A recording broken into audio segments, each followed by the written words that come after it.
आज का चैप्टर क्या है? Indian economy.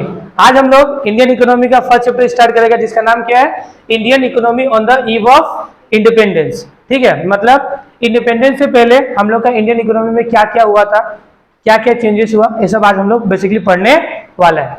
तो देखो, इंडियन इकोनॉमी पढ़ने से पहले तुम लोग ये सोचो कि जब हम लोग 1947 में जब हम लोग का देश का आज़ादी हुआ था, उससे पहले क्या क्या हम लोग के साथ कितना एक्सपेडिशन हुआ था या नहीं होता, हम लोग पे ब्रिटिश ने कितना अत्याचार किया था, मालूम है या नहीं मालूम है?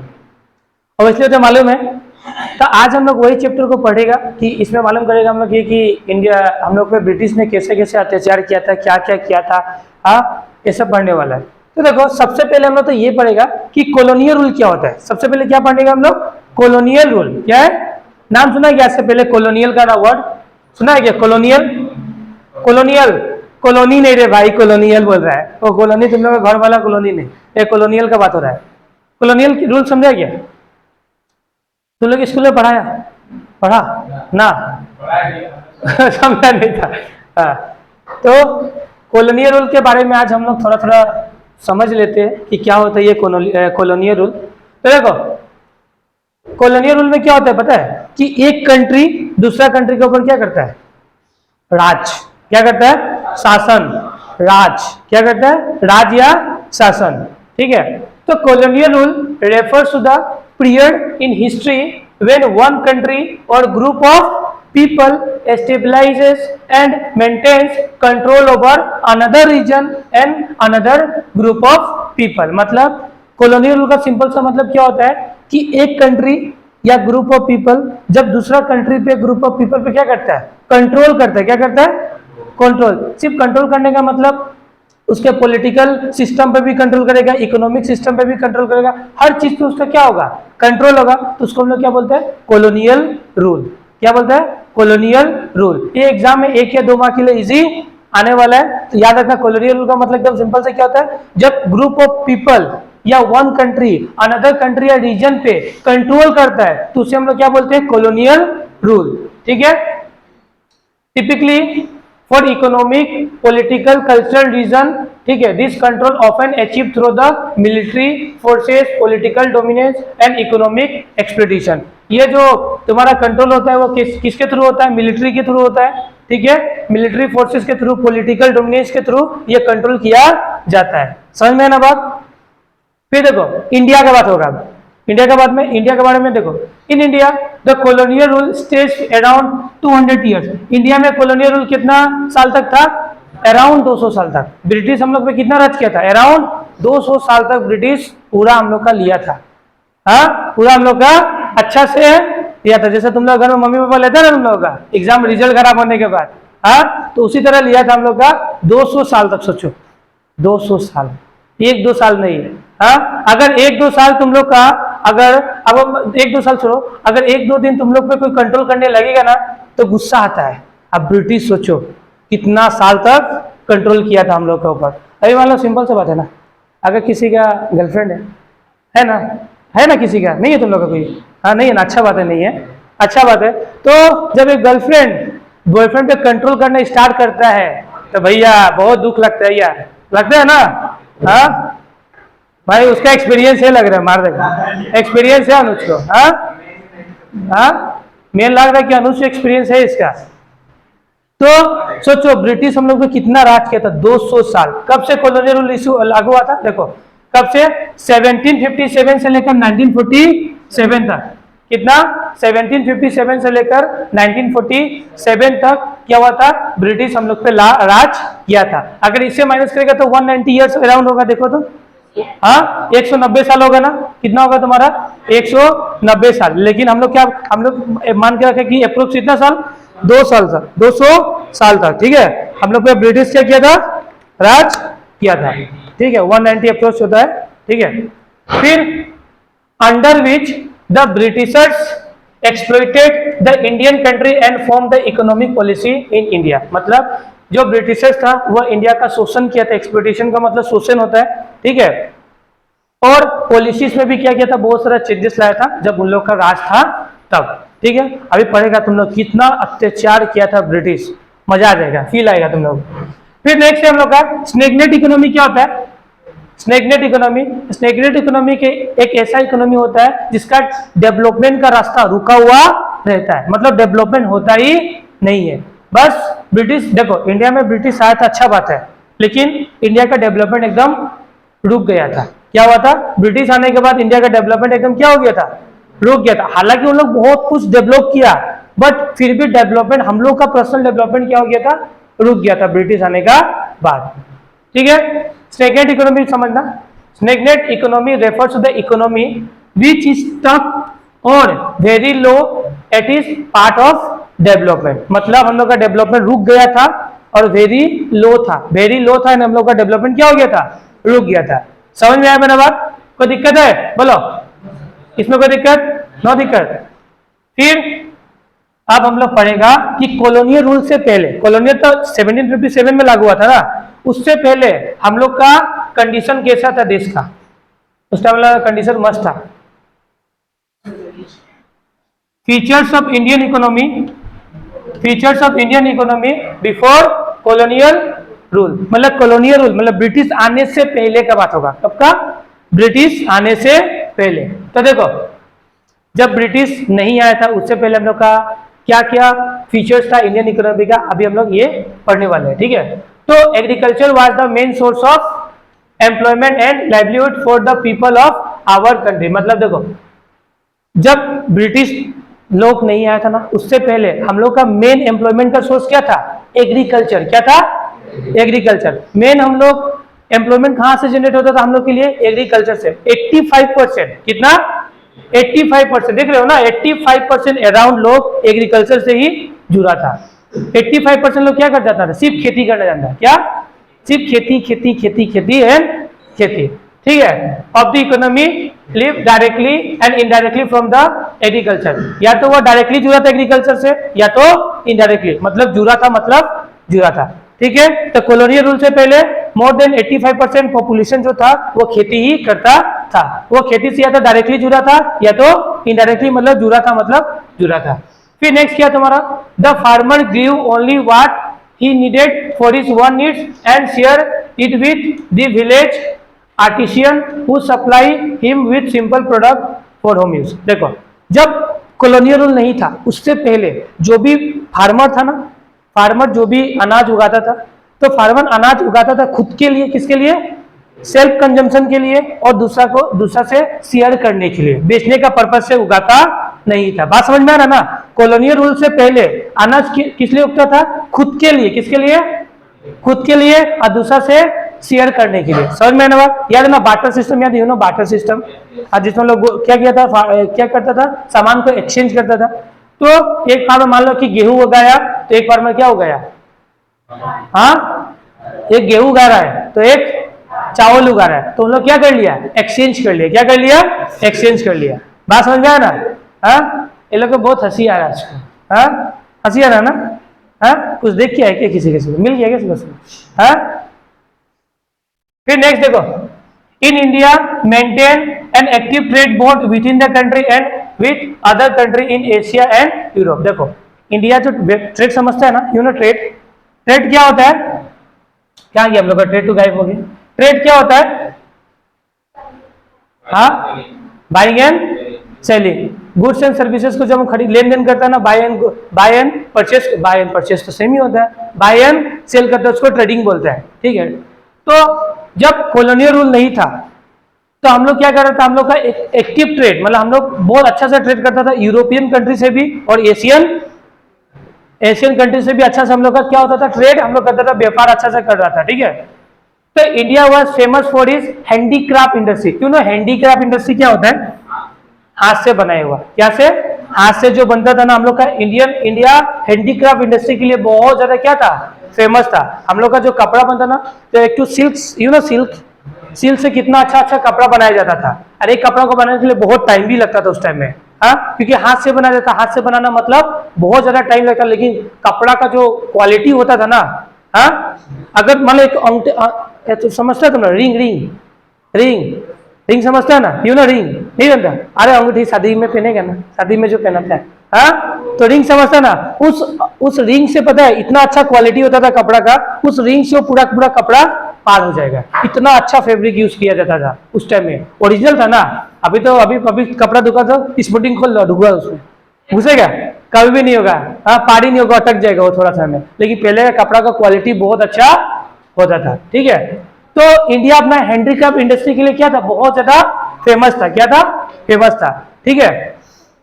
और India was an independent, India एक इंडिपेंडेंट कंट्री था, सेल्फ रिलायंट था, खुद पे डिपेंडेबल था, एंड प्रोस्पेरियस कंट्री, समृद्ध, समृद्ध समझते हैं ना, प्रोस्पेरियस में समृद्ध, सब कुछ था इंडिया के पास, ठीक है, सब कुछ था। पता ना तुम लोग एक बात, पहले हम लोग का इंडिया को किस नाम से जाना जाता था? Did you know? Before colonization India was known as the golden bird. क्या? Golden bird, popularly known as the सोने की चिड़िया। पहले सोने की चिड़िया इंडिया को कहा जाता था, बट ब्रिटिश आने के बाद सब कहानी खत्म। It was reference to the wealth and economic prosperity of India. सोने की चिड़िया मतलब यहाँ पे सब कुछ था, पैसा था, ठीक है, समृद्ध हम लोग का कंट्री था, इसलिए सोने की चिड़िया इसको कहा जाता था। समझ में आया बात? Okay, done. नेक्स्ट, अब agriculture sector at the eve of independence. अब आया इंडिपेंडेंस से पहले, इंडिपेंडेंस से पहले हम लोग का एग्रीकल्चर सिस्टम कैसा चलता था? मतलब तब तक ब्रिटिश आ गया था ना, ऑब्वियसली बात है, इंडिपेंडेंस से पहले तो ब्रिटिश राज कर रहा था ना, तो उस टाइम में हम लोग का एग्रीकल्चर सिस्टम कैसा था? कैसा था? देखो देखो, agriculture sector at the eve of independence, the characteristics of the agriculture sector at the eve of independence was as follows. पहला है तुम्हारा zamindari system and land tenure system. क्या था? Zamindari system and land tenure system. मतलब इसमें क्या होता था पता है? मान लो कि एक फार्मर है, ये मान लो एक फार्मर है, ठीक है, तो मान लो फार्मर को तो पैसा वैसा का नीड होता था ना, तो इन लोग क्या करते, देखो पैसा का मान लो इसको नीड हुआ, तो ये क्या किया, जमींदार के पास गया। किसके पास? जमींदार के पास। पैसा ले लिया, जमींदार इसका जो लैंड का कागज अपना पास रख लिया। ऐसा होता था पहले। जब भी जमींदार लोगों को, जब भी मतलब फार्मर्स को पैसा का नीड होता है, अब ओब्वियसली बात है, पहले तो पैसा का नीड फार्मर्स को बहुत ज्यादा होता था। क्यों? क्योंकि बारिश तो कभी काल होता ही नहीं था। हाँ, उस टाइम में क्या होता, फार्मर्स को पैसा का नीड होता था, ये नहीं होता था, ऑब्वियसली बात होता होगा, ठीक है। तो उस टाइम में फार्मर लोग क्या करता था पता है? अपना जमीन किसको दे देता था? जमींदार को। किसको? जमींदार को, ठीक है। तो under this system the ownership of the land was transfer from the farmers to the zamindars. Zamindar समझ, नाम सुना कि नहीं? जमींदार्स, यू नो जमींदार, जमींदार, जमींदार, हाँ देखा भी है यार में। That means the zamindars were the nominal owners of the land। मतलब वो मालिक, वो नॉमिनल किसका था? नॉमिनल ओनर होता था किसका? लैंड का, ठीक है। अभी उसका बस पेपर वगैरह तो वही ना नॉमिनल हेड है, हालांकि पूरा तरीका से मालिक नहीं हुआ, लेकिन कंट्रोल वही करता था, ठीक है। Collecting the revenue from the farmers. अब देखो सिंपल सा बात है, फार्मर क्या किया? जमींदार को अपना लैंड दे दिया, जमींदार इसका क्या बन गया? नॉमिनल हेड बन गया। ये बात समझ में आया? अब जो भी खेती फार्मर उस जमीन पे करता था, तो उस जमीन का जितना भी जो भी उगाया अनाज, तो उसको बेच के उससे रेवेन्यू कौन कमाता था पता है? जमींदार। कौन? ये जमींदार ये रेवेन्यू को लेके किसको दे देता था? ब्रिटिश गवर्नमेंट को। किसको? समझ में ना बात? पहला बात तो जमींदार फार्मर्स का लैंड का नॉमिनल हेड बन गया, मालिक बन गया, नॉमिनल मालिक बन गया। उसका बाद वो क्या किया कि जो भी उस जमीन से अनाज उगाया किसान, उस जमीन को अनाज को बेच के जो भी रेवेन्यू जनरेट हुआ, वो क्या किया? जमींदार किसको जमा कर देता था? ब्रिटिश गवर्नमेंट को। समझ में आया ना बात? तो under this system the ownership of the land was transfer from the farmer to the zamindar. समझ में आया बात? That means the zamindars were the nominal owners of the land collecting revenue from the farmers in form of lagaan. You know Lagaan? Lagaan movie देखा है? कौन को देखा लगान मूवी? अच्छा लगता है ना देख के? हाँ, क्रिकेट वाला फील आता है ना, क्रिकेट वाला फील आता है। हाँ, सुना नहीं तुम लोग? सबसे पहले बोलता ना आमिर खान कि सबसे पहले तो ब्रिटिश को हम ही हराया है। हाँ बोला, सुनते एडीपी देखा होगा, सबसे पहले तो हम ही हराया है। तो लगान वाला सिस्टम मालूम ही है। तो लगान का मतलब टैक्स ही मान के, क्या? टैक्स, ठीक है। And remitting to the colonial government. और जो भी टैक्स जमींदार कलेक्ट करता था वो किसको रिमिट कर देता था? कॉलोनियल गवर्नमेंट को। तो सबसे पहला सिस्टम आया जमींदारी सिस्टम। याद रखना जमींदारी सिस्टम 1 या 2 माह के लिए लिखने आता है अच्छा से। जमींदारी सिस्टम क्या होता है? तो जमींदारी सिस्टम एक ऐसा सिस्टम होता है जिसमें ओनरशिप फार्मर से किसका पास चला जाता है? जमींदार के पास। वो जमींदार उस लैंड का नॉमिनल हेड बन जाता है, ठीक है। और नॉमिनल हेड बनने के बाद उस फार्मर उस लैंड में अगर कुछ भी उगाएगा तो उसको बेच के जमींदार क्या करता था? रेवेन्यू जनरेट करके ब्रिटिश गवर्नमेंट को रेमिट मतलब जमा करा देता था। समझ में आया बात? ओके। फिर देखो जमींदार कलेक्ट्स लगान from the farmers regardless of the economic condition of the farmer. उसको इकोनॉमिक कंडीशन से कोई मतलब नहीं था, वो क्या कर रहा था? मतलब क्या क्या लगान तुम्हारा कलेक्ट किया और किसको दे दिया? ब्रिटिश गवर्नमेंट को।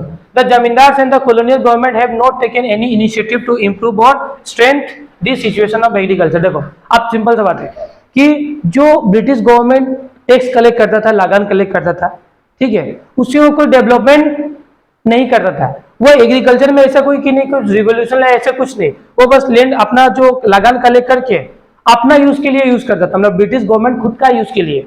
वो कभी भी इंडिया का डेवलपमेंट में पैसा नहीं इन्वेस्ट किया। देखो लिखा ना, not taken any initiative to improve and strengthen the situation of agriculture. Agriculture को कोई भी इंप्रूवमेंट नहीं किया, बस पैसा लिया और ब्रिटिश गवर्नमेंट या कॉलोनियल गवर्नमेंट को दिया और उन लोग मजा से अपना अपना काम में लगा दिया। अब देखना नीचे में वो भी लिखा हुआ कि वो लोग पैसा टूका करता था तो क्या करता था, ठीक है। नेक्स्ट है तुम्हारा कॉमर्शलाइजेशन ऑफ एग्रीकल्चर। क्या? देखो कॉलोनियल रूल से पहले, कॉलोनियल रूल से पहले जो भी फार्मर अनाज उगाता था किसके लिए उगाता था? अपने लिए उगाता था और दूसरा से शेयर करने के लिए उगाता था। लेकिन जब ब्रिटिश आया बोला भैया इन्हें को नहोबो रे, इन्हें को नहोबो, हाँ ऐसा चलने वाला नहीं है, ऐसा चलेगा नहीं। उस टाइम में क्या किया उन लोग कि आप सिर्फ तुम अनाज को उगाओ मत, अब अनाज को क्या करेगा? बेचना स्टार्ट करेगा। क्या करेगा?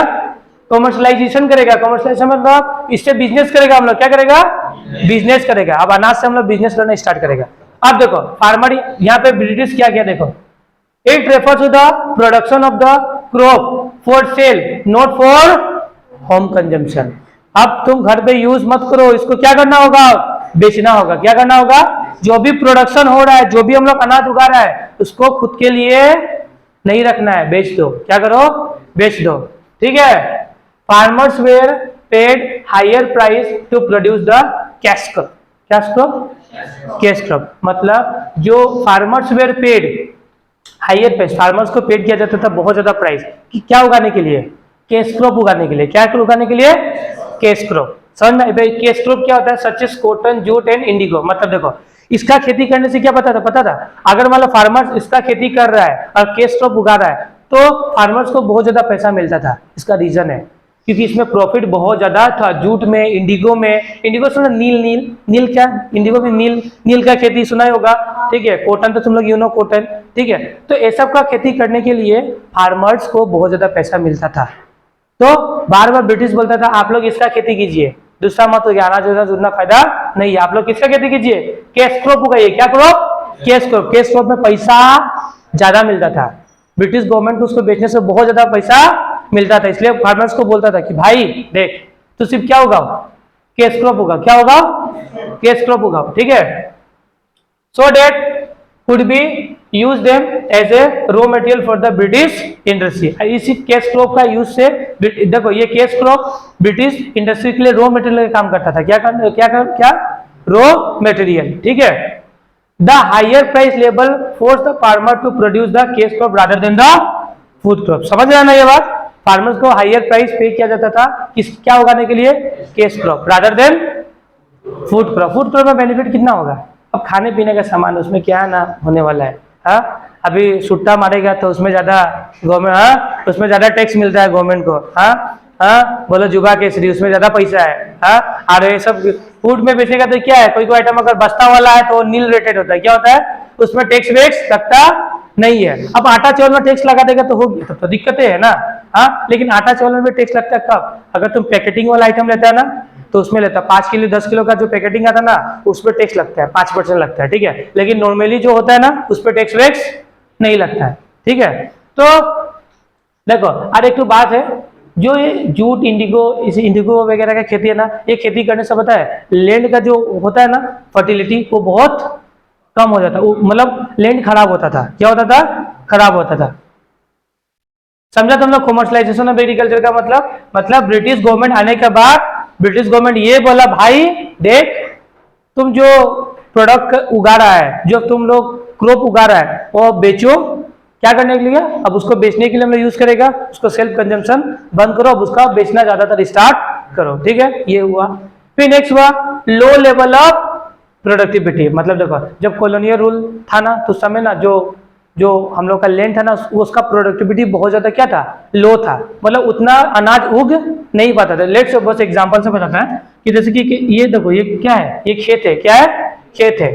देखो ये खेत में एक नॉर्मल किसान कितना उगाता रहा? 10 केजी क्या उगा रहा है?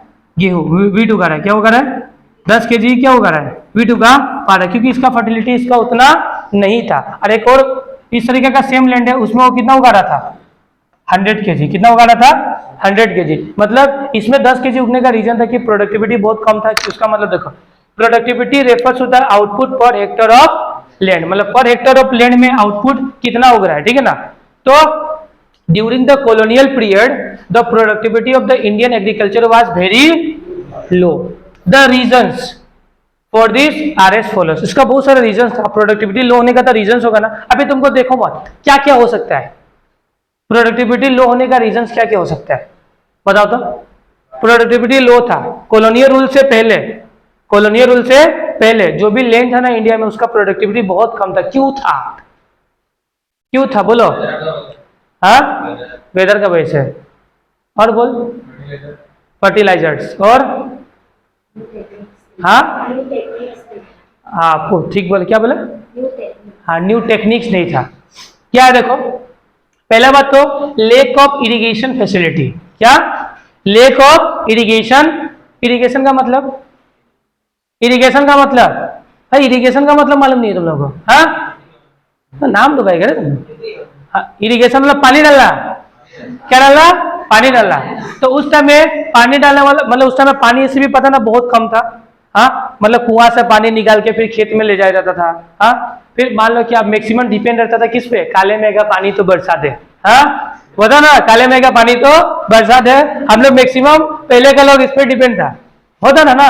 तो पानी का कारण पहला बात तो पानी का फैसिलिटी उतना अच्छा नहीं था, तो प्रोडक्टिविटी कम था, पहला नंबर। फिर लो लेवल ऑफ टेक्नोलॉजी। मतलब हम लोग का देश में लोगों का ये मानना था कि भाई जो हम लोग हाथ से उगाएगा ना, उसको मतलब अलग ही फील आएगा, उसको खाने में अच्छा लगेगा। टेक्नोलॉजी से अच्छा उगेगा प्रोडक्ट नहीं। तो टेक्नोलॉजी हम लोग यूज नहीं करेगा, बहुत कम टेक्नोलॉजी यूज करता था। उस टाइम उतना टेक्नोलॉजी अच्छा था भी ना। टेक्नोलॉजी था भी, मतलब जो तुम्हारा नहीं होता है ट्रैक्टर वगैरह, हाँ तो था, लेकिन उतना अच्छा से कोई यूज करता नहीं था। अब बहुत ज्यादा भी तो दाम था ना उसका।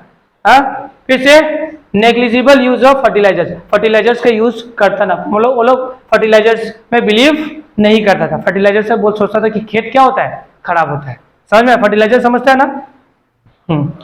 फिर नेक्स्ट होता है तुम्हारा, समझ में आया ना कि लो लेवल ऑफ प्रोडक्टिविटी होने का क्या क्या रीजंस है। हाँ, क्यों हम लोग का जो लैंड था इंडिया का वो लो लेवल ऑफ मतलब प्रोडक्शन बहुत कम देता था। उसका बहुत सारा रीजन है, पानी नहीं था। हाँ, मतलब फर्टिलाइजर उतना यूज करते नहीं था। फिर से टेक्नोलॉजी उतना अच्छा सा डेवलपमेंट नहीं था। फिर नेक्स्ट देखो, हाई डिग्री ऑफ अनसर्टेनिटी। मतलब हाई डिग्री ऑफ अनसर्टेनिटी का मतलब हम लोग किस पे डिपेंड रहता था? काले मेघा पानी बरसात है। अगर वर्षा अच्छा हुआ खेती मजा, पानी कम हुआ खेती कम। समझ में आया ना बात? तो हाई डिग्री ऑफ अनसर्टेनिटी है या नहीं है? बारिश हो भी सकता है, नहीं भी हो सकता है, पॉसिबिलिटीज है। ठीक है, तो देखो क्या लिखा है। तो during the colonial period the main source of the irrigation was rain which entailed a high degree of uncertainty. That means good rains means good ends means good output, while poor rain result in low yields means output. समझ में आया बात? yield का मतलब ही क्या होगा? Output. समझ में? आउटपुट मतलब प्रोडक्शन, जो कितना खेत से उग रहा है प्रोडक्ट। समझ में आया? क्या हुआ लाल परी? हाँ, फिर नेक्स्ट क्या तुम्हारा, industrial sector on the eve of independence. मतलब इंडिपेंडेंस के टाइम में, इंडिपेंडेंस से पहले हम लोग का क्या सिस्टम, इंडस्ट्रियल सेक्टर कैसा था, इंडस्ट्रियल सेक्टर कैसा था। तो पहला बात तो ऐसा था कि बहुत डेंजर था, बड़ा है भाई। हाँ, तो देख कैसा था। पहला बात तो जब ब्रिटिश आया, जब ब्रिटिश आया था तो पहला बात तो हुआ decline handicraft industry. Handicraft industry क्या हो गया, गिरना स्टार्ट हुआ। पहले हैंडीक्राफ्ट इंडस्ट्री मस्त था, कब बताया ना, फीचर्स में मस्त चल रहा था, ठीक है। लेकिन जब ब्रिटिश आया भैया, हैंडीक्राफ्ट इंडस्ट्री को खा गया। क्या गया, खा गया। जैसे तुम लोग 2 रुपए का लॉलीपॉप खाता है, इन लोग पूरा हैंडीक्राफ्ट इंडस्ट्री को ही खा गया। समझ में है ना बात। हाँ, तो देखो during the colonial rule British systematically destroy the Indian handicraft and force people to turn to agriculture. मतलब ब्रिटिश आने के बाद बोलता है ब्रिटिश, भाई देख तुम लोग हैंडीक्राफ्ट इंडस्ट्री में ज्यादा इंडल्ज मत हो, तुम लोग किस में जाओ, तुम लोग खेती बाड़ी से जुड़ो, तुम लोग अच्छा क्या कर सकता है, खेती कर सकता है। उन लोग को मोटिवेट करके उन लोगों को खेत में क्या कर रहा था, भेज रहा था, मतलब चेंज कर रहा था उन लोग का माइंडसेट को, ठीक है। The basic motive of the British rule behind this decentralisation was two fold. इसका बेसिक रीजन क्या था ऐसा करने का, पहला रीजन तो ये था India was to become the supplier of the raw material for the British industry. ऐसा करने का पहला रीजन ये था कि इंडिया को ब्रिटिश ये बनाना चाहता था कि तुम बस क्या करो, रॉ मटेरियल लगाओ, आप ब्रिटिश इंडस्ट्री को क्या करो, दो। पहला रीजन तो ये था। समझ में देख रहा ना भाई, ब्रिटिश क्या क्या किया हम लोग के साथ। हाँ हाँ, अगर मान लो गांधी जी नहीं आता था आज तो समझ रहा ना, कहीं कहीं घर में तुम लोग लगा रहता था, कोई झाड़ू मारता, हाँ झाड़ू लड़की लोग बहुत अच्छा मारता है ना, तो कोई झाड़ू मारता, हाँ तो कोई किसी का बाथरूम साफा कर रहा था ना।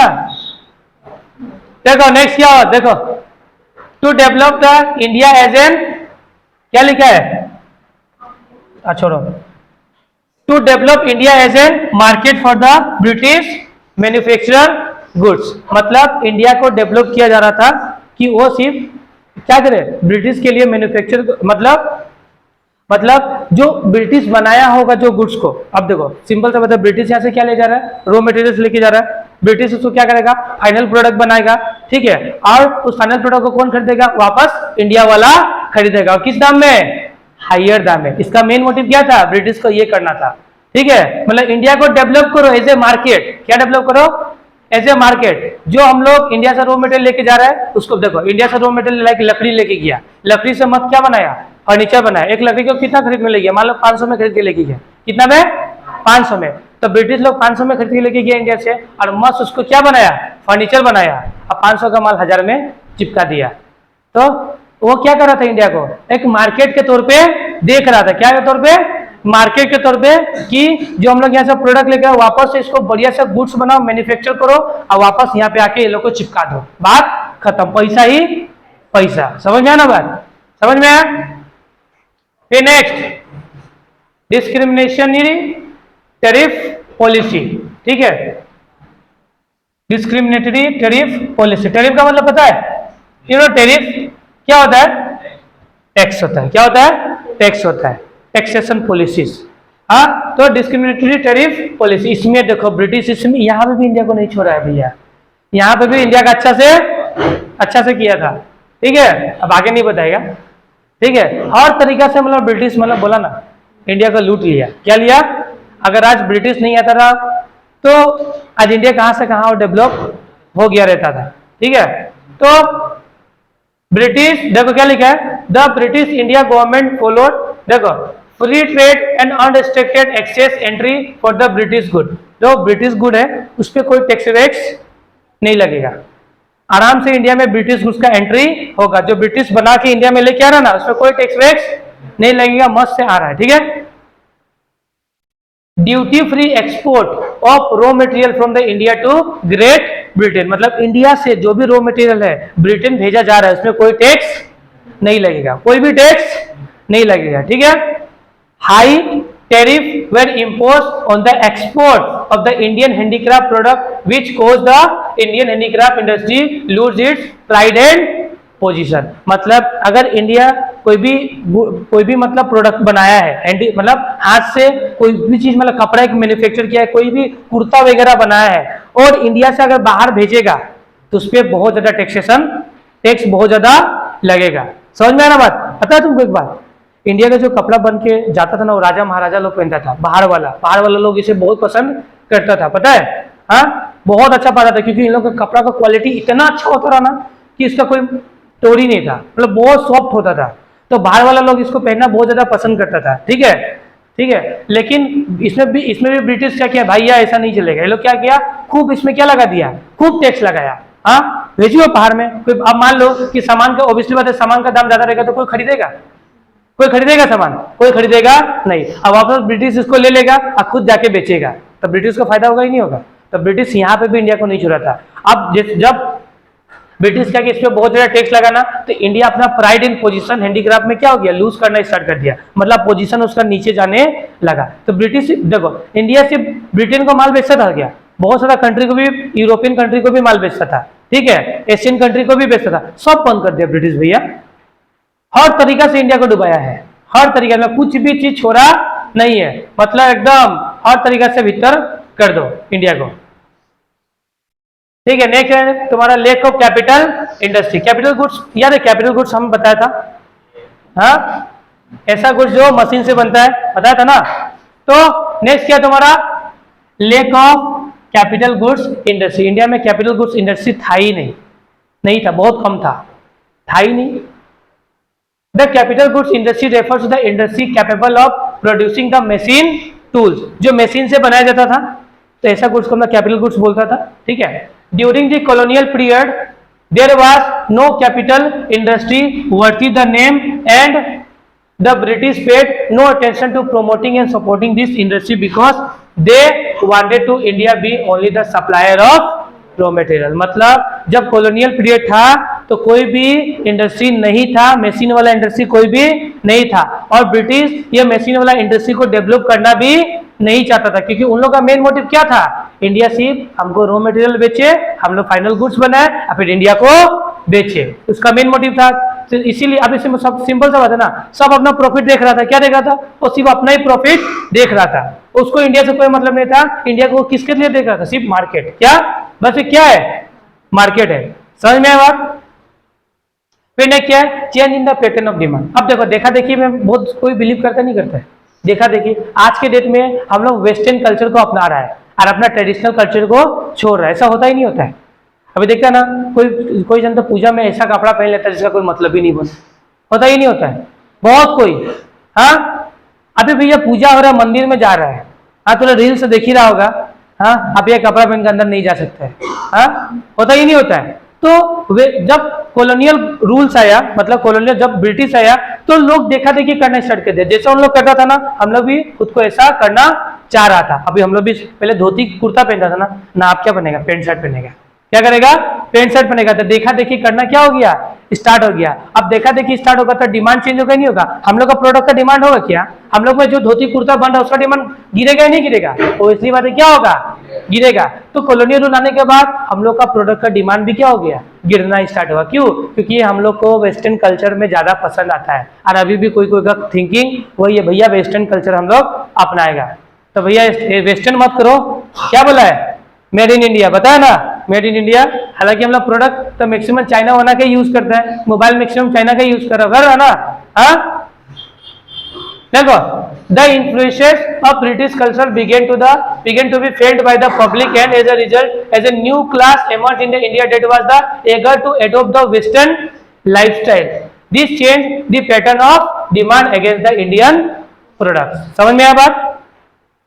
फिर नेक्स्ट हुआ नेगेटिव इफेक्ट ऑफ रेलवे। देखो, नेगेटिव इफेक्ट ऑफ रेलवे, देखो, एक तो बोला जाने से रेलवे इंडिया के लिए एक पॉजिटिव इफेक्ट है, क्या था, मतलब जो रेलवे है ना इंडिया में एक पॉजिटिव इफेक्ट था, लेकिन रेलवे भी बाद में क्या बन गया, एक नेगेटिव बन गया। क्यों बन गया पता है? क्योंकि जो भी रेलवे का था ओनली यूज कौन करता था, ब्रिटिश, अपना गुड्स को one place to another place पहुंचाने के लिए, लेकिन हम लोग रेलवे का यूज नहीं कर सकता है, बस हम लोग अपना गुड्स को पहुंचा सकता है। आप लोग को रेलवे, आपको गुड्स पहुंचाना तो अपना बैलगाड़ी है ना, उस पर भेजिए। हम लोग पे क्यों भेजिएगा?